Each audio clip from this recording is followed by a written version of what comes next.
Hello viewers, welcome to ID media. మన భారతదేశం అనేసరికి సంస్కృతి సాంప్రదాయాలకు పుట్టినిల్లు. సో ఒక్కొక్క ఏరియాలో జరుపుకునే పండుగకు ఒక్కొక్క విశిష్టత ఉంటుంది. యాక్చువల్లీ భోగి అనేసరికి భోగి మంటలతో ఆ రోజంతా కూడా ఒక పండగ జాతర వాతావరణం చూస్తుంటాం. సో సుదూర ప్రాంతాల నుండి కన్నవారింటికి చేరుకోవడం, సొంత ఊరికి చేరుకొని సంక్రాంతి పండుగ సెలబ్రేట్ చేసుకోవడం కోసం భోగి నుండి కూడా మామూలు హడావిడి ఉండదు. కానీ విశాఖపట్నం జిల్లా భీమిలి నియోజకవర్గం దుక్కవానిపాలెంకు సంబంధించి భోగి పండుగ నాడు ఒక వింత ఆచారం ఉంది. సో కొంతమంది దీన్ని ఉత్తుత్తి పెళ్లి అంటారు, మరి కొంతమంది సాంప్రదాయాన్ని కొనసాగిస్తున్నామంటారు. ఇది పెళ్లి అయితే కాదు, కానీ ఆ వేషధారణలో వచ్చి మొక్కులు చెల్లించుకుంటారని అంటున్నారు. సో ఏంటంటే ఈ స్టోరీకి సంబంధించి కొన్నేళ్ల క్రిందట, అంటే 500 ఏళ్ల క్రిందట అప్పుడు బాల్య వివాహాలు జరిగేవి కదా. సో ఆ టైంలో ఎవరైతే దుక్కవారి ఇంట అబ్బాయి అప్పట్లో 500 ఏళ్ల క్రిందట చనిపోతే ఈ అమ్మాయిని సతీ సహగమనం చేస్తూ ఆ అమ్మాయి కూడా మరణించింది. సో ఆమె ఆత్మ ఒక వింత ఆచారాన్ని కొనసాగించమని కోరింది. ఎవరైతే దుక్కవారు ఉన్నారో అదే ఇల్లి పెళ్లి వారి ఇంటి నుండి ఒక అమ్మాయిని ఒక అబ్బాయిని పెళ్లి కొడుకు పెళ్లి కూతురు వేషధారణలో, బాగా వినండి, వేషధారణలో వచ్చి ఇక్కడ నాకు పసుపు కుంకుమలు సమర్పించి ఊరి పెద్దలందరి ముందు కూడా ఇక్కడ కొన్ని ఆచార వ్యవహారాలు, ఆ కట్టుబాట్లను పాటించి నాకు జాతర చేసినట్టయితే ఆ గ్రామ ప్రజలందరినీ కూడా సురక్షితంగా చూసే బాధ్యత నాది. గ్రామ ప్రజలందరినీ కూడా ఆనందం, అదేవిధంగా ప్రతి ఇంట్లో కూడా పంటలు సమృద్ధిగా పడే విధంగా చూసే బాధ్యత నాది అంటూ ఆ 500 ఏళ్ల నాటి క్రిందట ఆమె వీళ్ళందరికీ కూడా చెప్పడం జరిగింది. సో అప్పటి నుండి కూడా 500 ఏళ్ల నాటి క్రిందటి నుండి ఈ ఆచారాన్ని అయితే మాత్రం ఎవరైతే దుక్కవారి ఇంటి నుండి ఒక అబ్బాయిని, ఇల్లి పెళ్లి వారి నుండి ఒక అమ్మాయిని, అంటే ట్రెడిషనల్ వేర్లో ఎలాగైతే పెళ్లి కొడుకుని పెళ్లి కూతురుని తయారు చేస్తారో అలానే ఇక్కడికి తీసుకువచ్చి అమ్మవారికి మొక్కులు చెల్లించడం చాలా ఏళ్ళుగా వస్తున్న ఆచారం. అసలు ఏంటి ఆచారం వెనుక ఎందుకు ఇంత ఇంపార్టెన్స్ ఇస్తున్నారు, ఈ రోజు జరిగే తతంగం ఏంటి, భోగి రోజు ఉత్తుత్తి పెళ్లిళ్ళు జరుగుతున్నాయని కొంతమంది అంటున్నారు, కొంతమంది ఇది మా ఆచారం అని అంటున్నారు. అసలు ఏంటి ఈ కథ వెనుక ఉన్న స్టోరీ ఏంటో చూసేద్దాం రండి.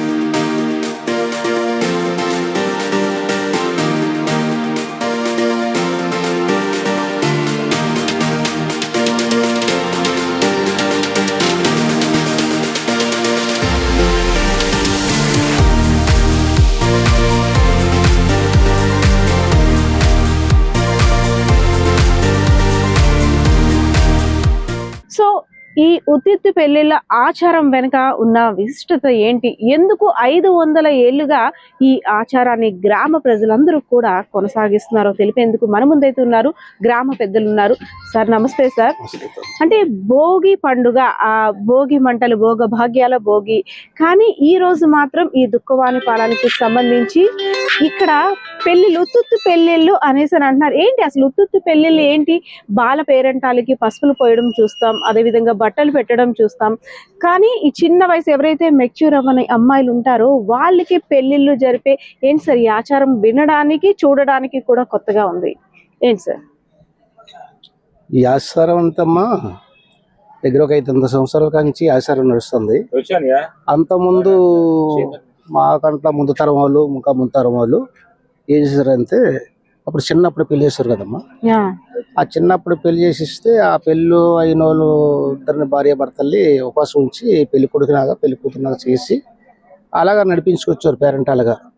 మళ్ళీ వాళ్ళ ఇంటికి ఆ రోజు మా ఊరంతా కూడా ఎప్పుడైతే మానేశారమ్మా, మా ఊరందరూ కూడా ఇంటింటికి తీసుకెళ్ళి ఓ పళ్ళు కాయలో పెట్టి ఇంటింటికి పేరెంటాల్ని, వాళ్ళ మగ పేరెంట్ లేదు, పేరెంటాలు తీసుకెళ్ళి రాయడము చేయడము అంత దీనిగా ఉండేదమ్మా.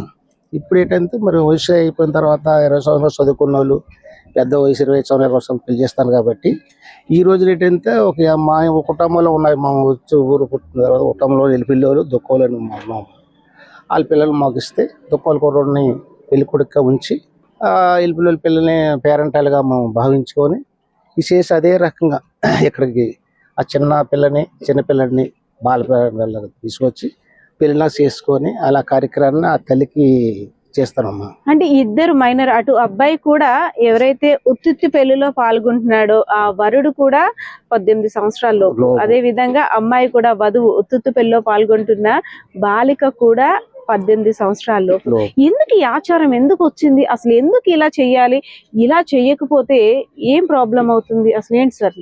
అంతే పెద్దలు అప్పుడు వాళ్ళు చిన్నప్పుడు అంటే ఈ అబ్బాయి చిన్న అందరు నలుగురు అన్నమ్మలమ్మలు, నలుగురు అన్నమ్మలకి ఈ అబ్బాయి చిన్నోడు, ఈమె బాల పేరంటారు చిన్నపిల్ల పుష్పతో కన్నా ముందే పెళ్లి చేశారమ్మా. ఎవరు దుఃఖవారి ఇంటి దుఃఖవారి ఇంటి అబ్బాయి? అబ్బాయి. Okay, okay. అమ్మాయి పొరగింజల పిల్లట.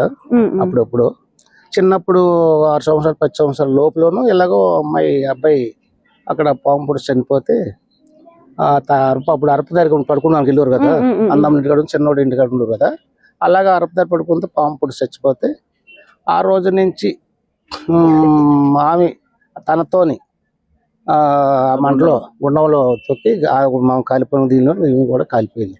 ఓకే. అయ్యో అక్కడి నుంచి ఆ పేరెంటాలు నీకు ఇలా చేసుకోండి అని ఈ కుటుంబం అందమ్మలందరూ కూడా నువ్వు ఇలా చేసుకోమని ఆ తల్లి పేరెంటాల ఆత్మతోనే చెప్పి చేసింది అనమాట. అలాగే ఆ తల్లి విజయనగరం మహారాజు గారు అప్పుడు ఉన్నప్పుడు అక్కడ కూడా మాకు అక్కడ 14 ఎకరాలు 15 ఎకరాలు గుండం తొక్కమని గుండం కట్టమని అక్కడ భూమి ఇమ్మని ఆ తల్లి చేస్తే ఏదో అన్నట్టు మాట్లాడితే ఇంకేదో తిప్పితినా చేస్తే ఇలా జరిగిందిరా అనేసి అప్పుడు పెద్దలు కదా నేను ఇందాక ఈ పిల్ల వచ్చింది ఆత్మ వెళ్ళింది అనమాట. అలాగా చేసి ఆ పిల్ల కానీ మళ్ళీ తీసుకొచ్చి అక్కడ ఆ గుండం కట్టడం, అక్కడ ఒక 14 ఎకరాలు 15 ఎకరాల తల్లికి ఇవ్వడం. అక్కడి నుంచి మా పెద్దలు అందరూ అలాగే అప్పుడు చిన్నప్పుడు చాలా మంది పెళ్లి చేసుకున్నారు కదా, బాల్య వివాహాలు చేసుకున్నారు. అలాగే నడుచుకొచ్చిందమ్మా. ఈ అబ్బాయి ఎవరి అమ్మాయి అని చిన్నపిల్లలు బాలపారలు అలాగే ఉపాసం ఉంచి వాళ్ళ పెళ్లి పేరెంట్ పెళ్లిలాగా చేసుకున్నారు. ఓకే, చేసుకొని వచ్చారన్నమాట. 500 ఏళ్లుగా కొనసాగుతూ వస్తుంది కదా ఈ ఆచారం. ఏనాడైనా మిస్ అయ్యారా? ఒకవేళ అలా ఏ ఏడాదైనా జరగకపోతే ఏంటి, ఏమైనా ప్రాబ్లం వచ్చే అవకాశం ఉందంటారా? మాకు ఏదైనా చెప్ప చేయరు.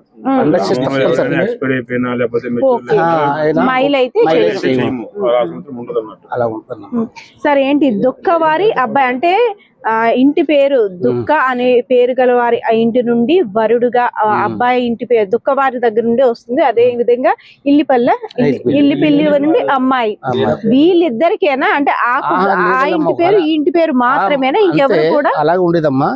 ఇంకా వాళ్ళకి ఏదైనా ఒకళ్ళు వీళ్ళు కాకపోయినా నేత పిల్లలు లేకపోయినా ఇంకోళ్ళు కుటుంబంలోనూ పెడతారమ్మా. వచ్చిన వాళ్ళు పిల్లలు వరుస వచ్చిన వాళ్ళు వరుడు మాత్రం కంపల్సరీ అవును. అంటే ఊరంతా కలిపి ఒక 300 కుటుంబాలు ఉంటాయేమో అందులోని. అమ్మాయిని కూడా మార్చేటట్టు లేదు, మార్చారు. Okay sir. ఏంటి సార్ అంటే పెళ్లి అనగానే మనకి గుర్తొచ్చేది తాళి, జీలకర్ర బెర్రం, అదే విధంగా పందిరాట, ఇవన్నీ ఉత్తిత్తు పెళ్లి అనమాట. పెళ్లి అనేసరికి మనం ఆ ట్రాన్స్ లోనే ఉంటాం కంపల్సరిగా. అవన్నీ మంగళ వాయిద్యాలు ఉంటాయి, పంతులు ఉంటారు, పేరంటాలు ఉంటారు, అదే విధంగా తాళి, ఇవన్నీ కూడా ఉంటాయి. కానీ ఈ రోజు అసలు ఏం జరుగుద్ది? ఈ రోజు ఏం చేయమ్మా, ఇద్దరిని అలాగే అక్కడి నుంచి ఉపవాసంతో ఉంటారమ్మా. కొత్త బట్టలు వేస్తారు వాళ్ళకి వీళ్ళకి కూడా వేసుకొని అక్కడ నుంచి దేవుడి ఇంటికి, మాకు దేవుడి ఇల్లు ఉందమ్మా, ఆ దేవుడి ఇంటికి ఈ పేరంటాలు తీసుకెళ్లి ఆ పేరంటాల్ని పసుపు పూజించి పసుపు రాసి అన్ని ఆ తల్లికి పేరంటాలుగా అక్కడ ఉన్న పెద్దలు కానీ పెద్ద వాళ్ళని సరే ఆ తల్లికి దండం పెట్టుకొని ఆమె పాదాలు పసుపు రాసి తీసుకొచ్చి ఆ ఊరేగింపుతో దేవుడి కాడి నుంచి ఊరందరూ కూడా ఒకరు ఈలాలని కదా అందరం అమ్మ ఆ పిల్లని దానికంటే ఒక దేవతలా కొలుసుకుంటాం. సరే, అంటే ఈ జాతర మీరు అనేటట్టు అమ్మాయి వైపు నుండి అబ్బాయి వైపు నుండి అసలు ఇక్కడ ఎన్ని కుటుంబాలు పాల్గొంటాయి? ఇక్కడ కూడా నేను చూస్తున్నాను అంతా కూడా అన్ని మీ కుటుంబాలే, వంట గాని లేదంటే అక్కడ జరిగే పెద్ద మనుషుల తతంగం గాని అంతా కూడా మీ కుటుంబీకులే వెళ్తున్నారు. సో ఎన్ని కుటుంబాలు ఇందులో పాల్గొంటాయి? ఎందుకు ఇక్కడ అన్ని చేసుకోవాలి? అంటే గ్రామంలో అందరూ వస్తారమ్మా, అన్ని కుటుంబాలు అంటే ఏమి లేదు. గ్రామంలో ఆ పెద్దలు చిన్నోళ్ళు అందరూ కూడా వస్తారు. అలా కాకుండా ఇక్కడ నుంచి మా ఊరు నుంచి అమ్మాయిల్ని వేరే ఊరు ఇస్తాం కదా, పెళ్లి చేస్తాం కదా, వాళ్ళు కూడా ఫ్యామిలీస్ వస్తారు. ఇప్పుడు మధ్యాహ్నం అందరూ అటెండ్ అవుతారు. ఇన్ని కుటుంబాలను ఏం లేదు, మొత్తం గ్రామం మొత్తం అటెండ్ అవుతారు. ఒక అరగంటలో వస్తారు అందరూ. మొత్తం పై గ్రామం నుంచి కూడా వస్తుంటారు, పక్క గ్రామం కూడా వస్తుంటారు. సార్, అమ్మాయికి అదే విధంగా అబ్బాయికి కొంతమంది ఏంటంటే ఇప్పుడున్న జనరేషన్ ఇలాంటివి పాటించడానికి కొంచెం సిగ్గుపడుతుంటుంటారు. ఈవెన్ మెచ్యూర్ ఫంక్షన్స్ లో కూడా పెళ్లి కూతురుగా కూర్చోడానికి ఏంటి ఇప్పుడు ఇదంతా ఇవన్నీ అవసరం అనేటట్టు. అలాంటిది ఆచారాన్ని గౌరవించడం కూడా ఇంపార్టెంట్. బట్ పిల్లల్ని ఎలా ఒప్పిస్తారు అంటే తల్లిదండ్రులు చెప్పారని ఒప్పుకుంటారు, లేదు వాళ్ళు కూడా ఇలా కాదమ్మా అలా అని ఎవరైనా చెప్తారా? అలాగేనమ్మా, అసలు ఎన్నాలంటే నిజమే మీరు చెప్పింది కరెక్టే. ఫస్ట్ అమ్మ పెళ్లి కూతురు ఉన్నంతే సిగ్గుపడిపోయి వెనక్కి వెళ్ళిపోయి లోమకి వెళ్ళిపోయారు. ఇప్పుడు అలా లేదమ్మా, నేను ఉంటాను అమ్మ, నేను ఉంటాను, తల్లికైతే నేను పెళ్లి కూతురుగా నేను స్వీకరిస్తాను అని చెప్పి ఉంటాను రమ్మా. తల్లిదండ్రులు చెప్పవసరం లేదు. వాళ్ళే తల్లిమయమో ఏంటో మాకు తెలియదు, కానీ తప్పనిసరిగా ఏ ఆడపిల్లని సరే చిన్నపిల్లైనా సరే మేము ఉంటామమ్మా అని ఎంత మూర్ఖంగా ఉన్నా ఎంత దీనిగా ఉన్నా ఆ రోజుకి వాళ్ళు వెళ్ళి అడుగుతాం. మేము అడిగితే ఆవిడకి అన్నా సరే అయిపోయి నేను ఉంటానని చెప్తుందమ్మా. అది ఆ రోజు వేడుక కోసం ఎవరైతే అబ్బాయి అదే విధంగా అమ్మాయి బాలిక బాలుడు సంబంధించి ఆ ఖర్చులు అవన్నీ ఎవరు భరిస్తారు అంటే గ్రామం అంతా పెట్టుకుంటారా, లేదంటే ఆ అమ్మాయి తరపు కుటుంబం అబ్బాయి తరపు కుటుంబాలే భరించారు? దుక్కోలు కుటుంబం అంతమ్మా, మా దుక్కోలు వీళ్ళ పిల్లలు సిరిభాగం అమ్మా. అయితే వాళ్ళు ఇప్పుడు మా తాతగారు మా వాళ్ళ తాతగారుని, కానీ అవన్నీ లేదు. మేము ఆ తల్లికి ఇప్పటి నుంచే మేమే పెట్టుకొని ఆ రోజు ఖర్చు కానీ ఆ తల్లి కానీ లేకపోతే భోజనాలు లేకపోతే ఇంకోటి అన్నీ మేమే పెట్టుకుంటానమ్మా. ఆ పేరెంటాల గురించి దానికి మాకు సహకరిస్తారు. వీళ్ళు మాతో నేను కుటుంబం కాబట్టి వీళ్ళ పిల్లలు మాకు సహకరిస్తారు. అన్ని దాని భోజనాలు వడ్డించడానికి వండడానికి కానీ ముందు ఉండి అన్ని పనులు సహకరిస్తారు. సార్ మీరు కూడా చిన్నప్పుడు ఇవన్నీ ఫేస్ చేసి వచ్చారు. అప్పుడు ఒక ఫీలింగ్ ఉండేది. ఇప్పుడంటే పెద్దవాళ్ళు అయ్యారు కాబట్టి బాధ్యతలు అన్నీ వచ్చాయి, ఈ ఆచారం అంతా తెలుసు కాబట్టి. కానీ మీ చిన్నతనంలో కూడా మేబీ మిమ్మల్ని కూడా పెళ్లి కొడుకుగా రమ్మనొచ్చు, లేదంటే మీ కుటుంబంలో ఏంటి ఇవన్నీ అనేసి మీకు అప్పుడు అనిపించేదా? ఇప్పుడంటే మీరు పెద్ద తరహాలో ఉన్నారు కాబట్టి ఓకే, అప్పుడు ఎలా అనిపించేది? అప్పుడు కూడా అంతకు ముందు నుంచి మేము చూసినవి, మేము చిన్నపిల్లలప్పుడు మాకు తెలిసిందే కాబట్టి చెప్తే ఉందామని ఆలోచనే ఉండేది. అది సంవత్సరానికి ఒక్కలకే కదా వస్తుంది కాబట్టి ఆ ఒక్కలే చేసేవారు, మిగతా వాళ్ళు ఛాన్స్ నేను లేదు అంతే. పడుతుంటారా ఈ సంవత్సరం మా ఛాన్స్ లా చూస్తారు తప్ప మేము రాము చెయ్యము అని. ఈ అమ్మాయి కూడా 3 ఏళ్ళు చెప్తున్నారు. వీళ్ళ అమ్మాయి ఇప్పుడు ఉండేది 3 ఏళ్ళు చెప్తుంటే ఇప్పుడు వచ్చిన టైం వాళ్ళకి. అది అంతకుముందు పోటీ పడుతూ ఉంటారు అన్నట్టు. ఈ ఇయర్ బాల పేరెంటాలుగా ఎవరైతే అమ్మాయిని పంపిస్తున్నారో సో ఈ ఇయర్ కి సంబంధించి ఈయన కుటుంబం నుండి వస్తుంది ఆ అమ్మాయి అమ్మవారికి మొక్కు తీర్చడం కోసం. సో ఏంటి సార్, ఎలా అనిపిస్తుంది? మీరు 3 years గా అమ్మవారి కోసం మీ అమ్మాయిని నేను ఇస్తాను ముందుకి అని వస్తున్నారంట. సో ఎలా అనిపిస్తుంది? ఎందుకు ఇంత నమ్మకం మన అమ్మాయిని ఇలా చేయడం వల్ల, అంటే ఈ పూజలో పాల్గొనడం వల్ల మంచి జరుగుతుందని ఎందుకు ఇంత విశ్వాసం? ముందుగా హిందూ సాంప్రదాయం ప్రకారంగా మన పెద్దలు నిర్ణయించిన ప్రతి ఒక పని వెనక కూడా ఒక మంచి ఉంటుంది, ఒక అంతరార్థం ఉంటుంది. కాబట్టి ఇది మా చిన్నప్పటి నుంచి కూడా, అంటే మాకు ఊహ తెలియనప్పటి నుంచి కూడా ఈ యొక్క కార్యక్రమం ప్రతి సంవత్సరం చూస్తున్నాం. మేము కూడా అనిపించేది అనమాట, అంటే మేము ఉంటే బాగుండని ఆ అవకాశం మాకు ఆడపిల్లని ఇచ్చే ఛాన్స్ వచ్చింది. కాబట్టి నా కూతురు కూడా చిన్నపిల్ల, సో ఇవ్వాలని ఎన్నాళ్ళ నుంచి అడుగుతున్నాం. గత 3 ఏళ్ళ నుంచి అడుగుతూ ఎన్నాళ్ళకి మా ఫ్యామిలీ నుంచి ఈ అవకాశం వచ్చింది. అంటే ఎప్పుడో మాకు తెలియదు, మా మేనత్ని ఇచ్చారంట. సో తర్వాత 40 ఏళ్ళ తర్వాత ఇప్పుడు మా ఫ్యామిలీ నుంచి మా గ్రామ పెద్దలందరూ కూడా నాకు అవకాశం ఇవ్వడం జరిగింది. దీనివల్ల ఏంటంటే మాకు మా ఊరికి మా కుటుంబాలకు కూడా మంచి జరుగుతుంది. అలాంటి బాల పేరెంటాలకి మా కూతుర్ని బాల పేరెంట్గా తయారు చేసి ఇక్కడికి వచ్చి పూజా కార్యక్రమం చేయడం అనేది మేము ఒక అదృష్టవంతంగా ఫీల్ అవుతున్నామండి. అందుకని ఆ పూజలో భాగంగా అంటే ఆ రోజు పెళ్లి కొడుకులా ముస్తాబ్ అవడం అది ఆ రోజు వరకే, కానీ నిజంగా పెళ్లి కొడుకులా పెళ్లిలా ముస్తాబ్ అవుతుంటారు కదా.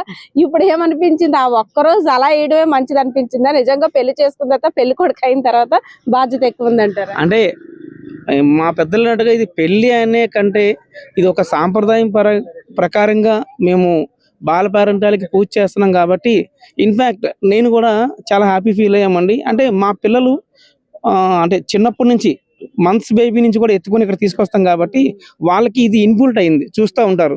సో డాడీ ఏంటిది అని అడుగుతూ ఉంటారు. వాళ్ళు ఊహ వచ్చేసరికి ఆ చీల్ పేరెంటాల గుడికి భోగి స్నానం చేసిన వెంటనే 12 గంటలకు మనం గుడికి వెళ్ళాలనే ఆలోచన మాకన్నా ముందు వాళ్ళకే వస్తుంది, వాళ్ళే బయలుదేరుతారు అనమాట.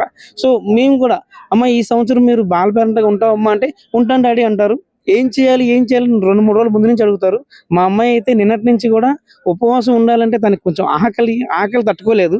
అలాంటిది ఉపవాసం ఉండాలంటే నిన్నటి నుంచే ప్రాక్టీస్ అయిందనమాట. సో ఈ రోజు మార్నింగ్ 3:30కి లేవడం, తలస్నానం చేయడం, భోగి స్నానాలు చేసిన తర్వాత నుంచి తను కొత్త బట్టలు వేసుకొని ఇప్పుడు ఆల్రెడీ రెడీగా ఉందన్నమాట. తను కూడా మేము ఎలాంటి ఫోర్స్ కానీ ఎలాంటి ట్రబుల్ కానీ పెట్టలేదు. తనకు తానే అంటే మరి అమ్మవారి మహిమో తెలియదు మాకు, ఇంకోటి తెలియదు, కానీ మాకు చిన్నప్పటి నుంచి తాత తండ్రుల నుంచి వచ్చిన ఆచారం ప్రకారంగా మరి మా అమ్మాయి కూడా ఎప్పుడు వరకు డాడీ నేను రెడీ అయిపోయాను డాడీ, ఎన్ని గంటలకు వెళ్దాం ఏంటి అని ఒక యాంగ్జైటీలో అడుగుతూ ఉంటుంది అనమాట.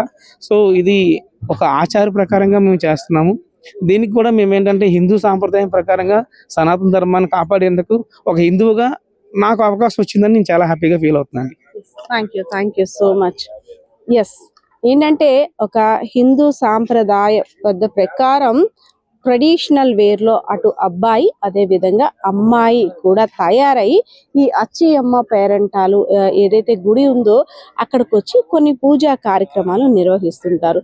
సో ఇదైతే మాత్రం పిల్లలిద్దరూ కూడా తయారయ్యింది ఆ పెళ్లి కొడుకు పెళ్లి కూతురులానే ఉంటారు, కానీ అంటే ఆ వేషధారణలో మాత్రమే ఉంటారు తప్పితే ఇదైతే వివాహానికి సంబంధించి కాదు అని అయితే గ్రామ ప్రజలు చెప్తుంది. సో ఏదైనా ఆచారాలు, వ్యవహారాలు, కట్టుబాట్లు అన్ని కూడా మన పూర్వీకులు పెట్టినవన్నీ కూడా కంపల్సరిగా కొన్ని ఆచారాలు పాటించడం వల్ల కుటుంబంలో ఎలాంటి కష్టాలు రాకుండా గ్రామం అంతా కూడా సుభిక్షంగా ఉంటుందని ఇక్కడ ఊరి ప్రజలందరూ కూడా విశ్వసిస్తున్నారు. సో ఇలాంటి విశ్వాసాలు కూడా చాలా మంది, ఎందుకంటే ఎన్నో ఏళ్ల తరబడి నుండి వస్తున్న ఆచార వ్యవహారాలన్నీ కూడా రాబోయే తరాలకి తెలియాలి. సో ఇలాంటివి మనం కొన్ని కట్టుబాట్లని ఆచరిస్తేనే రాబోయే భవిష్యత్తుకు కూడా ఒక మంచి కట్టుబాట్లని, సంస్కృతి, సాంప్రదాయాన్ని కూడా అందించే అవకాశం ఉంటుందని గ్రామ ప్రజలందరూ కూడా చెప్తున్న పరిస్థితి అయితే కనిపిస్తుంది. కెమెరా పర్సన్ బాలకిషోర్తో పద్మ, విశాఖపట్నం, భీమిలి నియోజకవర్గం. నిజంగా ప్రస్తుతం ఉన్నటువంటి సమాజం దేనికి ప్రయారిటీ ఇస్తుంది? ఆర్థిక సంబంధాల చుట్టూ మాత్రమే తిరుగుతోంది. మళ్ళీ ఎన్నికలంగానే చాలా విరక్తి కలుగుతున్నాం. మంచి అనిపిస్తుంది కదా, లేడీస్ కూడా ఛాలెంజింగ్ జాబ్స్ చేసినప్పుడు చాలా బాగుంటది. ట్రాఫిక్ అసిస్టెంట్స్ గా నియమించిన ట్రాన్స్జెండర్స్ అందరితో సాల్యూట్ చేయించుకుంటున్నారు. ఫుడ్ డెలివరీ ఇవ్వటానికి వెళ్ళినటువంటి డెలివరీ బాయ్ అనిల్ పై కళ్ళ ముందు